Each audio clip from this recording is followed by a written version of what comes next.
네, 오늘 말씀의 제목은 너희 근심이 도리어 기쁨이 되리라 라는 말씀, 오늘 본문에 있는 말씀입니다. 오늘 말씀은 이제 십자가를 목전에 두신 예수님께서 제자들을 향해서 주신 말씀입니다. 지금 예수님께서 이 말씀을 하신 이유는 예수님께서 그 십자가를 지시고 그들 곁을 떠나실 것이기 때문입니다. 그들에게 가장 큰 근심이라고 한다면은 그들이 믿고 따랐던 예수님이 떠나시는 건 아니겠습니까? 예수님은 당신께서 지실 십자가를 앞에 두고 어떻게 제자들을 염려하셨을까? 저는 그 모습이 참 감동이 됩니다. 여러분, 고향을 방문하시고 또 이미 하나님 나라에 가신 부모님들이 많이 계실 텐데 한번 가만히 기억해 보시기 바랍니다. 우리 어르신들은 항상 그 당신의 고통과 죽음을 앞에 두고도 자식 걱정만 하시는 것을 보게 돼요. 그래서 오지 마라, 빨리 가라, 이건 다 거짓말이잖아요, 그죠? 늘 같이 있고 싶고 늘 도와주고 싶고 늘 그런 미안한 마음이 있는 그런 분들이 부모 마음이죠. 예수님은 십자가를 목전에 두셨습니다. 그 끔찍한 십자가, 그 멸시의 십자가를 앞에 두시고도 제자들을 걱정하셨던 거예요. 제자들이 얼마나 근심할 것인가, 얼마나 통곡할 것인가, 이것을 염려하셨던 것입니다. 그래서 그들에게 이렇게 말씀하시는 거예요. 너희가 잠깐 근심을 하게 될 거야. 내가 십자가 지고 죽음으로 말미암아 잠시 근심하게 될 거야. 그러나 도리어 그 근심이 기쁨이 될 것이야 라고 예언하시는 것입니다. 왜요? 그 죽음의 사흘이 지난 후에는 부활의 영광이 있기 때문인 것입니다. 오늘 이 말씀은 제자들에게만 주신 말씀이 아니라 근심 가운데 살아갈 수밖에 없는 이 땅의 모든 성도님들에게도 주신 말씀으로 믿으시기 바랍니다. 아멘. 우리에게도 주신 말씀이에요. 우리 이 세상 살아가면서 근심 없는 인생을 살 수 없습니다. 어떻게 근심 없는 인생이 되겠습니까? 근심이 없는 삶은 무덤가에 밖에 없다 그러잖아요. 우리가 살아 숨쉬는 모든 순간은 사실 근심이 있을 수밖에 없습니다. 그런데 또 한편 바라보면 우리가 근심하고 있는 부분이 경제적인 부분입니까? 건강 문제입니까? 자식 문제입니까? 직장 문제입니까? 이거 해결되어도요, 또 다른 근심이 우리를 기다리고 있습니다. 근심 없는 세상은 없다는 거예요. 그러나 오늘 주님께서 이 근심이 도리어, 다시 말해서 이 근심이 없었던 것보다도 더 큰 기쁨이 주어지는 비결에 대해서 오늘 저와 여러분에게 말씀하고 있는 것입니다. 우리도 살아가면서 이 영적인 근심을 할 때가 많이 있어요. 하나님 도대체 뜻이 어디 계십니까? 하나님 도대체 왜 저한테 응답해 주지 않으십니까? 왜 이 문제가 풀리지 않습니까? 왜 이렇게 하나님의 백성들이 고통을 당해야 합니까? 울부짖는 것이죠. 이 제자들이 예수님 한 사람 따라다니기 위해서 집도 버렸습니다. 또 가족도 버렸어요.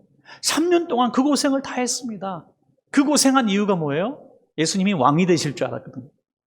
예수님이 왕이 돼서 한 자리씩 줄 줄 알았는데 예수님이 왕이 되지 않으시고 십자가에서 죽으시겠다고 하니 이 근심이 얼마나 크겠습니까? 우리도 이 세상 살아가면서 우리가 기대하는 것들이 있잖아요. 하나님, 내가 하나님 열심히 믿을 테니까 내게 이런 복을 주세요. 하나님, 내가 신앙생활 열심히 할 테니까 직장 잘 가게 해주시고 자식이 잘 되게 해주시고 건강하게 해주시고 이런 바람들이 있는데 우리에게 여전히 그 근심을 떠나지 않게 해주실 때가 있다는 겁니다. 그런데 제자들은 이 주님의 말씀대로, 예언대로 모든 문제가 풀린 것은 아닌데도 불구하고 큰 기쁨을 가지고 기쁘게 순교하며 믿음의 경주를 다 달릴 수 있는 힘을 얻을 수 있었습니다. 오늘 우리에게 소소한 근심이 떠나가게 하는 그런 비결보다도 우리 주님께서 주시는 이 근심을 덮어버릴 만한 큰 기쁨이 있다는 사실을 영적으로 한번 깨달아 주시고 이 기쁨을 누릴 수 있는 비결을 오늘 꼭 발견하실 수 있기를 주님의 이름으로 축복합니다. 자, 그러면 주님이 말씀하신 이 말씀의 뜻, 어떻게 하면 근심이 기쁨이 될 수 있을까? 저와 여러분이 겪고 있는 모든 근심이 어떻게 하면 근심이 기쁨으로 바뀌어질 수 있을까? 그 비결을 우리가 한번 배워보도록 하겠습니다. 첫째는 근심은 잠깐이기 때문입니다, 여러분. 근심은 잠깐이요, 기쁨은 영원한 줄로 믿습니다. 근심은 이 땅의 것이고 기쁨은 영원한 하나님 나라의 기쁨입니다. 근심은 육신의 것이고 이 기쁨은 영적인 것입니다. 그래서 우리는 이 땅의 모든 근심이 육신을 입고 있는 이 순간에만 주어지는 잠깐이라는 사실을 깨닫고 우리가 이 근심을 이겨나가야 한다는 것입니다. 많은 분들이 그렇게 얘기하잖아요. 인생은 잠깐 지나가는 나그네다. 안개처럼 사라진다. 덧없다. 세월이 너무 빠르다. 이런 말씀들을 우리가 너무나 많이 합니다. 연세가 높으실수록 더 세월이 빠르다고 이야기합니다. 근심도 그렇다는 거예요. 기쁨도 그렇지만 근심도 그렇습니다. 자, 요한복음 16장 16절 말씀 한번 보시겠습니다. 우리 한번 같이 읽을까요? 시작. 조금 있으면 너희가 나를 보지 못하겠고 또 조금 있으면 나를 보리라 하시니. 조금 이렇게 몇 번 말씀하셨는데요. 16절부터 19절까지 쭉 보시면 이 조금이란 말이 무려 7번 나옵니다. 조금 있으면 아주 짧은 간격의 시간을 말하고 있어요. 실제로 예수님께서 십자가를 지시고 돌아가신 이후부터 부활하실 때까지 이 사흘간의 그 시간도 조금의 시간이죠. 긴 인생을 놓고 볼 때 얼마나 짧은 시간입니까? 그래서 이 우리의 고난과 우리의 모든 근심이 이 조금이다, 짧다. 그러므로 우리가 고난이 확 오고 근심이 오고 죽을 것만 같을 때 우리가 그 순간을 위기로 여기시고 이렇게 결심하십시오. 경제적이든지 육체적이든지 관계, 마음, 심령, 이 영적인 고통이 왔을 때 이 고통은 잠깐 있으면 지나간다. 할렐루야. 잠깐 있으면 지나간다. 이를 악물고 버티는 거예요. 견디는 거예요. 주사 맞는 짧은 시간이 두려워서 주사 맞는 날 학교 안 가는 아이들이 있어요. 그만큼 두려워하는 거예요. 그러나 주사 잠깐 고통이 그에게 큰 질병을 예방한다는 사실을 생각할 때 그 고통은 고통이 아니에요. 짧은 고통이 큰 기쁨을 줄 수 있는 거 아니겠어요? 우리가 이 땅에 살아가는 모든 순간 하나님 영광을 위해서 또 신실하게 살아가기 위해서 당하는 이런 근심들, 영원한 하나님 나라에서 주실 축복을 바라보면 아주 짧은 헌신이고 짧은 또 근심이라고 할 수 있는 것입니다. 요한복음 16장 20절 말씀 보면 예수님께서 돌아가셨을 때 그들이 어떻게 슬퍼할 것을 아셨습니다. 자, 16장 20절 같이 한번 읽겠습니다. 시작. 내가 진실로 너희에게 이르노니 너희는 곡하고 애통하겠으나 세상은 기뻐하리라. 너희는 근심하겠으나 너희 근심이 도리어 기쁨이 되리라. 여러분, 7년을 하루처럼 여겼던 이 야곱, 정말 이 긴 세월을 짧게 여길 수 있었던 것은 이 사랑을 이루기 위해서 아니었습니까? 영원한 하나님 나라, 우리 주님 사랑, 이런 사랑하는 마음이 있으면 우리는 이겨낼 수 있어요. 참으로 오랜 시간 우리 자식들을 위해서 그렇게 노동하고 피땀을 흘리며 헌신하고 수고하면서도 조금도 이것이 수고라고 생각하지 않고 또 희생이라고 생각하지 않는 부모의 마음이 어디서 나옵니까? 사랑하는 마음에서 나오는 거 아니겠어요? 우리가 하나님을 사랑하면 곡하고 애통할 때가 오겠지만 그 곡하고 애통하는 것이 기쁨으로도 바뀌어질 수 있다는 것을 우리는 잊어서는 안 됩니다. 이 제자들이 곡하고 애통했던 것의 아주 본질을 우리가 한번 살펴보면 굉장히 이기적인 부분도 볼 수 있어요. 예수님을 따라다니고 예수님을 통해서 한 자리씩 얻으려고 기대했고 자기들의 인생을 쏟아부었어요. 근데 예수님이 돌아가셨어요. 두 가지 마음이 교차했겠죠. 예수님 사랑하는 마음으로 슬퍼하기도 했겠지만 우리는 망했다. 우리는 어떻게 살아야 하는가? 갈 길을 잃어버린 거예요. 여러분, 우리가 하나님과의 관계 그리고 하나님이 주실 축복들 이런 것들이 엉켜져서 우리가 근심할 때가 참 많고 통곡하고 앨 때가 많아요. 기도는 해요. 주님, 저 살려주세요. 응답해 주세요. 막 어떤 문제를 놓고 기도하는데 주님 사랑하는 마음도 있지만 한편으로는 주님한테 섭섭한 마음도 있는 거예요. 하나님 좀 왜 안 응답해 주십니까? 그러나 여러분, 하나님 그런 말씀이 있잖아요. 하나님은 한쪽 문을 닫으시면 또 한쪽 문을 열어놓으신다는 거죠. 하나님은 합력해서 선을 이루게 하시는 분이지 우리 죽도록 몰아넣으시는 분이 아니에요. 홍해로 인도하셨지만 그들을 죽이려는 홍해가 아니라 그들을 살리려는 홍해였음을 우리는 기억하시기 바랍니다. 그러므로 근심은 잠깐이다. 이 근심을 잠깐 통곡하고 애통하는 시간이 꼭 필요한 것은 십자가 없는 부활은 없기 때문에, 십자가를 통해서 큰 기쁨을 주시기 위해서, 도리어 큰 기쁨을 주시기 위해서 이 통곡과 애통의 시간이 반드시 있어야 한다는 것입니다. 오늘 혹시 통곡하고 애통하는 분들 계십니까? 큰 근심 속에 하나님을 사랑하지만 하나님에 대해서 섭섭하고 나는 이제 어떻게 살아야 하는가 하는 분들이 있습니까? 여러분 믿으십시오. 그 통곡과 근심이 변하여 오히려 큰 기쁨의 날이 올 줄로 믿으시기 바랍니다. 자, 두 번째, 우리 근심이 큰 기쁨이 될 수 있는 비결 두 번째는 무엇입니까? 예수님이 부활하셨기 때문입니다. 여러분, 몸 아픈 사람이 근심하게 되죠. 몸 아픈 사람의 근심이 기쁨이 되는 비결은 뭡니까? 무릎 마나 잔소리 아닙니까? 건강을 회복하면 기쁨이 되죠. 아니, 몸이 아프기 전보다도 더 기뻐요. 여러분 혹시 중병으로 인해서 고통당했던 분들이 혹시 오늘 설교를 듣고 계신 분들이 계십니까? 이 병이 있기 전과 병이 나은 이후에 한번 그 마음을 비교해 보시기 바랍니다. 병이 처음에 딱 걸렸을 때 내게 왜 이런 병이 왔을까? 내가 무슨 잘못을 했다고? 아니 나한테 왜 이런 병이 와? 다른 사람은 다 건강하게 잘 사는데 나는 왜 큰 수술을 받아야 돼? 뭐 살 가능성이 20% 30% 그런 소리 들어야 돼? 너무 심란한 거죠. 하나님 앞에서 섭섭하기도 하고 너무너무 고통스럽습니다. 그런데 그 병이 지금 나으셨습니까? 혹시 나으셨다면 지금 마음은 어떻습니까? 병이 걸리기 전보다도 더 기쁨이 충만할 줄로 믿으시기 바랍니다. 이게 신기한 거 아니겠어요?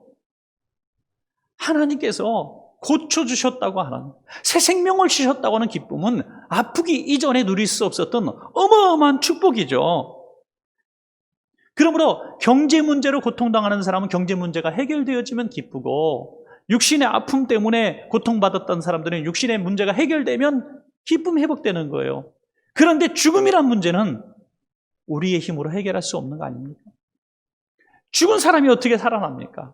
사별의 고통, 죽음의 고통은 끊임없는 근심으로 이어질 수밖에 없는 우리 인간의 최대 약점이고 연약함입니다. 절망입니다. 그런데 예수님께서 사망 권세 이기시고 부활하신 줄로 믿습니다. 그러므로 어떤 인생이 겪는 근심도 기쁨으로 바꿀 수 있는 힘이 부활의 능력에서 나온다고 하는 것입니다. 이 세상의 삶이 육신뿐이면 우리는 부활의 기쁨을 누릴 그런 믿음이 없는 것이죠. 요한복음 16장 21절부터 22절까지 보면요, 하나의 비유를 들고 있어요. 이제 산모가 아기를 낳는 기쁨에 대해서 말하고 있죠. 우리 한번 같이 읽어볼까요? 시작. 여자가 해산하게 되면 그때가 이르렀으므로 근심하나 아기를 낳으면 세상에 사람 난 기쁨으로 말미암아 그 고통을 다시 기억하지 아니하느니라. 지금은 너희가 근심하나 내가 다시 너희를 보리니 너희 마음이 기쁠 것이요 너희 기쁨을 빼앗을 자가 없으리라. 아멘. 이제 아기를 처음 갖게 되면 참 두려워하잖아요. 우리 성도님들도 이제 결혼하셔서 또 특별히 결혼한 지 몇 년이 흘러서 이제 첫 아이를 갖게 되신 분들은 굉장히 두려워하시더라고요. 그래서 첫째 아이 임신하게 됐을 때 대부분 오셔서 출산 전에 기도를 받으시더라고요. 두려움 때문에, 염려 때문에 굉장히 걱정이 많아요. 그런데 셋째 아이 낳을 때 기도받으러 오면 별로 없어요. 왜? 해보니까 이제 믿음이 생기고 괜찮구나, 건강한 아이를 출산할 수 있겠구나 하는 믿음이 생기는 거죠. 첫 아이를 낳을 때는 너무 고통스럽고 두려웠고 힘들어서 이 10달의 고통과 그 출산의 고통이 너무 커서 다시는 아기를 안 가진다 그래요. 그런데 둘째, 셋째, 넷째까지, 다섯째까지 나올 수 있는 그 힘이 어디서 나와요? 잊어버린다는 거예요. 여러분, 망각도 은혜라 그래요. 망각도 은혜. 잊어버리는 거예요. 그런데 세월이 지나서 잊는 거예요? 아니에요. 30년이 지나도 40년이 지나도 고등학교 동창이 나한테 못되게 군 거 지금도 기억해요. 그런데 어떻게 잊어버릴 수 있어요? 1년, 2년도 안 지나서 그 아이가 방긋 한번 웃어주면요, 싹 잊어버리는 거예요. 그렇게 자식 키울 때 그렇게 걱정하고 그렇게 속이 썩었는데도 나중에 다 큰 아이를 바라보면서 우리 아이는 속 한 번도 썩힌 적이 없어요. 혼자 컸어요. 이거요, 사실일까요? 아닙니다. 잊어버린 거예요. 잊어버린 거예요.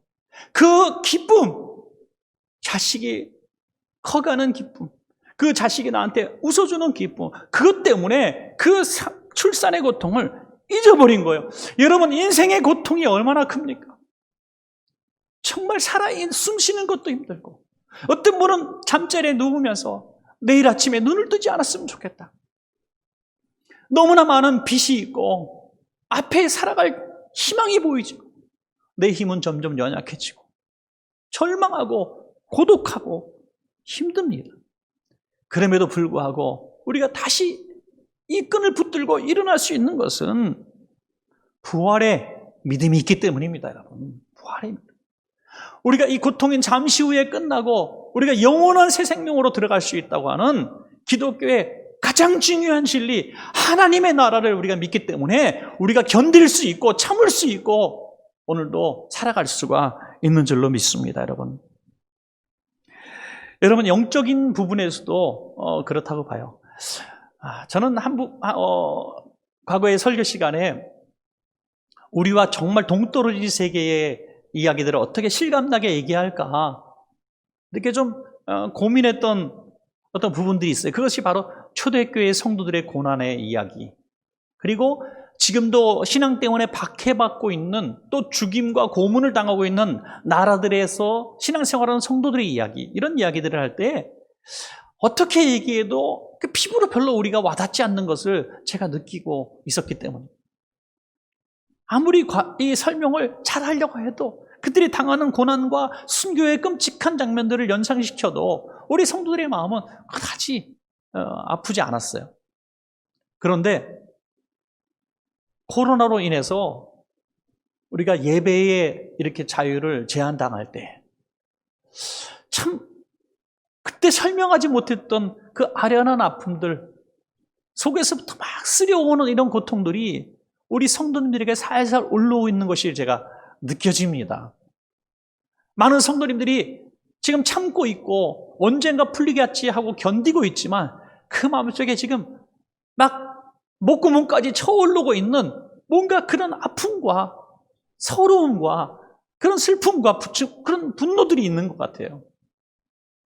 여러분, 우리가 누구를 원망하고 어떤 세력과 어떤 정책 결정자들에 대해서 막 미움을 가질 필요는 저는 없다고 봅니다.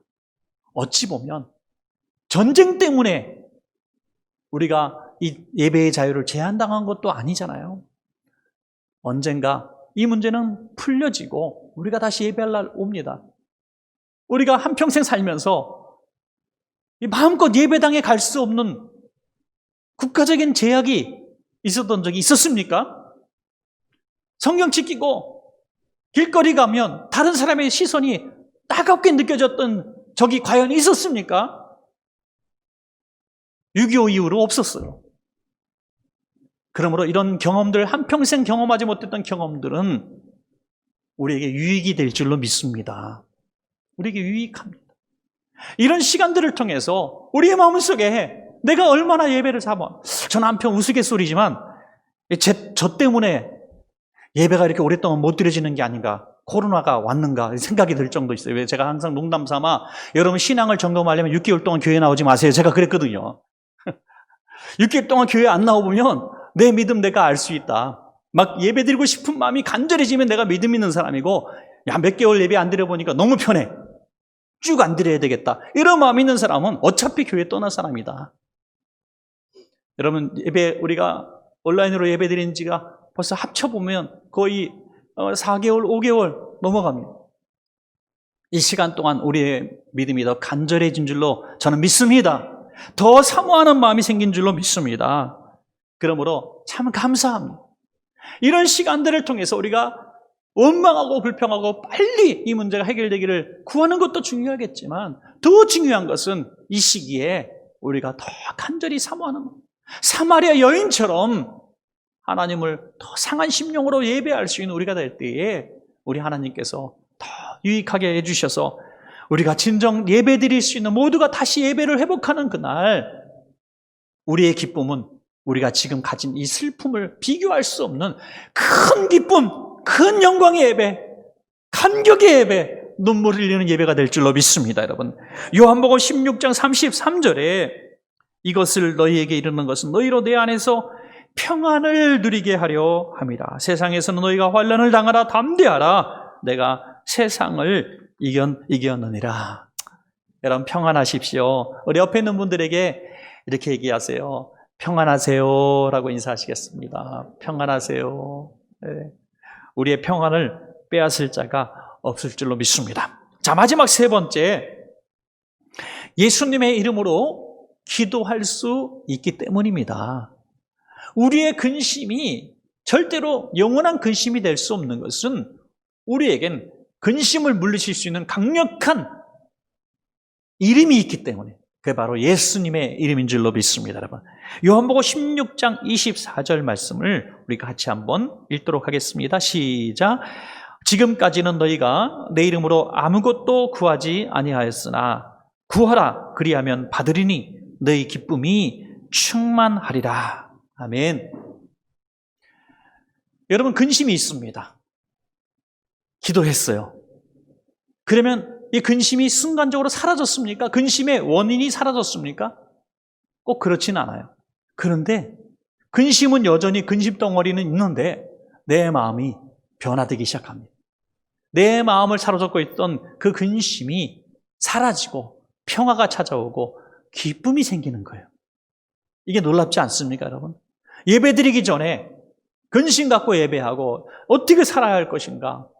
이 문제를 어떻게 풀어야 할까? 수만 가지 머리가 복잡해서 며칠째 잠 못 이루고 계신 분들도 계실 줄 압니다. 그러나 오늘 이 시간에 예배하면서 우리가 주님 앞에 기도하는 거예요. 주님, 내가 이 문제로 너무나 근심스러워서 잠도 못 자겠고 밥도 못 먹겠고 죽을 것만 같습니다 하고 주님 앞에 매달려 기도하는 거예요. 예수 이름으로 기도하는 거예요. 그런데 신기하죠?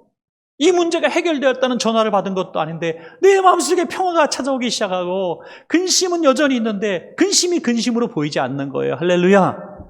이것이 기도의 능력이에요. 기도의 힘인 것입니다. 왜? 그 기도의 힘에는 하나님의 약속이 있기 때문이에요. 약속. 어린아이들을 키우셨을 때 다 경험이 있을 거예요. 저도 그런 경험이 있습니다. 아이들을 데리고 마트 같은 데 가다 보면 아이들이 꼭 서서 안 움직이는 코너가 있어요. 무슨 코너예요? 다 아실 거예요.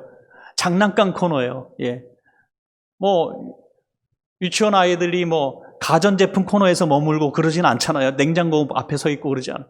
다 자기 장난감 앞에 서 있단 말이에요. 가자고 셌어도 엄마 사주세요. 결사적으로 난 이걸 가지지 않으면 집에 안 들어가리라 이런 마음으로, 그것도 가격표 보면 황당하게 짝이 없는 동그라미가 여러 개 붙은 그런 비싼 장난감을 붙들고 달라는 거예요. 가져가 봐야 하루 놀고 던져버릴 거 뻔한데 부모들이 얼마나 마음이 속상하게 해서 안 사주려고 애를 써. 그러다가 약속을 하죠. 뭐라고 약속합니까? 너 생일날 사줄게. 너 크리스마스 때 사줄게. 이렇게 얘기하면 아이가 울며 겨자 먹기로 살짝 그냥 돌이킵니다. 그런데 부모는요, 애가 잊을 줄 알고 그런 거거든요. 아이들은요, 가슴에 새깁니다. 이걸 신비에 새기고 속으로 아멘하고, 또 부모가 잊을만 하면 얘기합니다. 생일 며칠 남았어요, 엄마? 생일 며칠 남았어요, 아빠? 이렇게 자꾸 아이는 잊지도 않아요. 그리고 당일날 되었을 때 선물이 안 들어오면 어떻게 하는가? 아빠는, 엄마는 거짓말쟁이! 그러는 거죠. 거짓말쟁이. 그리고 울면은 그때 꼼짝없이 엄마, 아빠는 그걸 사줄 수밖에 없는 거예요. 여러분, 제가 이렇게 긴 얘기를 드린 게 하나님과 우리의 관계도 그렇다는 거예요. 하나님이 약속하신 약속을 왜 거절하시고 왜 부인하시겠습니까? 오늘 예수님께서 제자들에게 승천하시기 전에 이렇게 분명히 말씀하시는 거예요. 너희가 지금까지는 내 이름으로 어떤 것을 구하지 않았어. 왜? 항상 함께 있었으니까. 예수님과 항상 동행했습니다. 예수님이 모든 문제를 해결해 주셨어요. 예수님이 가야 될 곳을 지시하셨고 먹을 것들을 또 누울 곳들을 다 해결해 주셨어요. 예수님만 따라가면 됐었어요. 그러나 예수님께서 이제 십자가를 지시고 이제 승천하시게 되면 제자들은 홀로 남겨진 사람들이 되죠.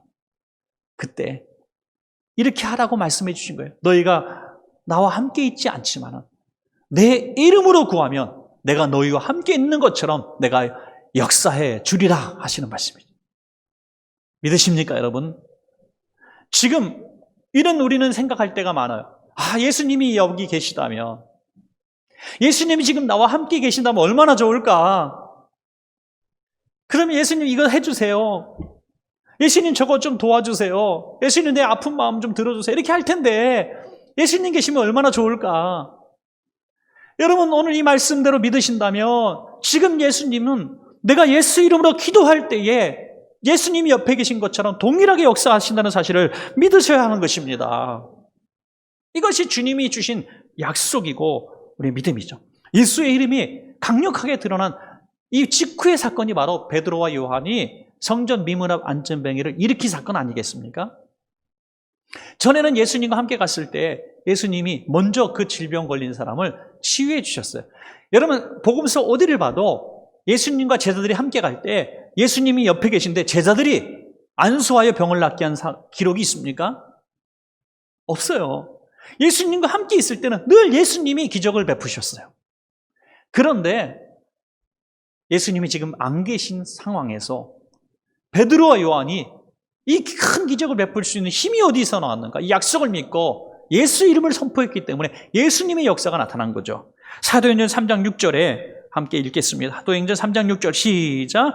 베드로가 이르되 은과 금은 내게 없거니와 내게 있는 이것을 내게 주노니 나사렛 예수 그리스도 이름으로 일어나 걸으라. 아멘.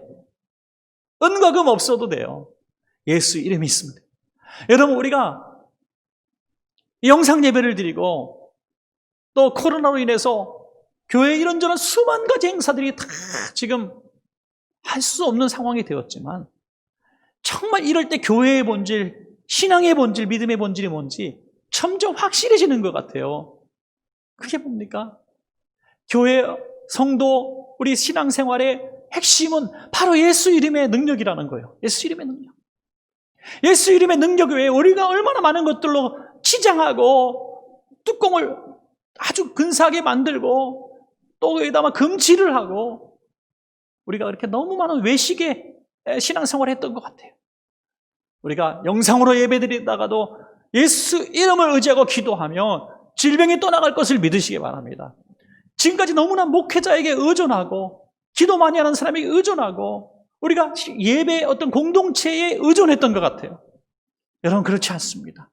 우리는 1대1로 어디든지 어디에서나 예수님을 만날 수 있고 예수님의 능력을 경험할 수가 있는 줄로 믿으시기 바라요. 그래서 우리 영상 예배를 통해서도 동일하게 저가 일어난다고 믿습니다. 이제 마지막으로 하나 예화를 좀 드릴 텐데요. 이거는 신앙인의 이야기는 아닌 것 같아요. 그런데 제가 책을 읽고 참 감동을 받았던 자식 교육에 대한 문제입니다. 노태권 씨라는 분이 지은 살아온 기적, 살아갈 날들을 위한 용기라는 책인데요. 전에 아주 조금 말씀을 드린 부분이 있는데 참 감동적이에요. 이분은요, 어린 시절부터 그 심한 난독증이 있었어요. 그리고 말을 더듬었습니다. 그러니까 초등학교 1학년 들어가고 2학년 때 이렇게 남들은 다 글을 읽잖아요. 그런데 이분은 글을 못 읽어요. 난독증 뭔지 아실 거예요. 이해를 못해요. 글을 보면서도 똑바로 읽질 못하는 거예요. 그러니까 별명이 바보예요, 바보. 별명이 바보. 조금 고학년이 돼서도 글을 못 읽어요. 그러니까 아버지가 너무너무 속상해가지고 우리 집에 이런 바보 천지가 태어났구나. 속상해서 한번 하루는 술 드시고 이 아들을 끌고 저수지로 끌고 가서 야, 이 글도 못 읽는 바보야. 아빠랑 같이 죽자 하면서 아이를 물속에다 던질라. 아이가 무조건 잘못했다고 아빠 살려주세요. 싹싹싹싹 빌고 이런 트라우마가 있는 이런 어린 시절을 보내요. 결국에는 하다가 겨우 중졸로 학업을 마치게 되죠. 더 이상 학업을 할 수가 없는 거예요. 너무 학업이 이루어지지 않으니까. 그래서 중졸이 돼서 막노동을 하고 이렇게 살아가죠. 그렇게 어렵게 중졸로 살아가면서 얼마나 서러움이 많은지, 못 배운 서러움, 가난의 서러움, 참나 고통스럽습니다. 얼마나 이 난독증이 심했냐면 나중에 성인이 돼서 운전면허를 따는데도 운전면허 시험 문제를 해석하지 못해가지고 13번 필기시험에서 떨어집니다. 13번. 그만큼 문제 자체를 몰라요. 문제 자체를 읽을 수가 없는 거예요.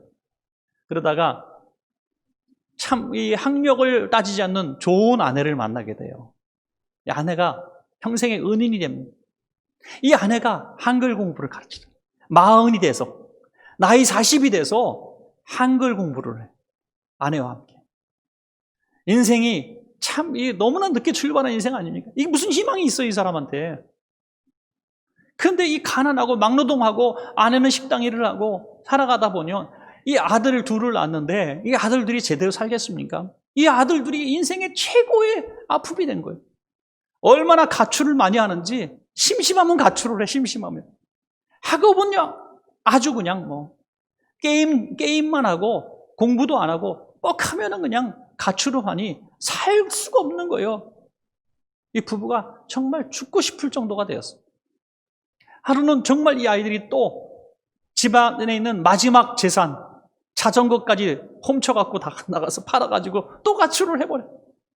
그런데 이 아이들이 울면서 다음날 돌아온 거예요. 그리고 엄마, 아빠, 우리 가출하지 않을게요.